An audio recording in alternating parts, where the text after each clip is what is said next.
اللہ تعالیٰ نے ہمارے بزرگوں کو ایسا علم، ایسا رتبہ اور ایسا مقام عطا کیا تھا کہ جو بھی ان کی صحبت میں بیٹھ جاتا وہ کبھی بھی خالی نہ لوٹتا۔ پیر غازی بشیر الدین رحمت اللہ علیہ شب بیداری کی وجہ سے کہوہ پسند فرماتے تھے۔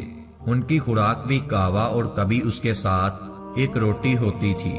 ایک مرتبہ ایسا ہوا کہ چائے کی پتی ختم ہو گئی۔ وہ اٹھے اور پڑوسی رشتہ دار سے پتی لے آئے اور پتی کو ابلتے ہوئے پانی میں ڈال دیا۔ ان کے صاحبزادے نے دیکھا تو جٹ سے بولے، اس پتی سے تو کئی مرتبہ کہوہ بن سکتا ہے، آپ کو پتی بچا لینی چاہیے تھی۔ غازی بشیر الدین رحمت اللہ علیہ نے جواب دیا، بیٹا میں جب گھر سے نکلا تھا تو ایک وقت کے کہوے کی پتی کی نیت کر کے نکلا تھا، اگر میں اس پتی کو بچا لیتا تو اللہ تعالیٰ سے وعدہ خلافی ہو جاتی۔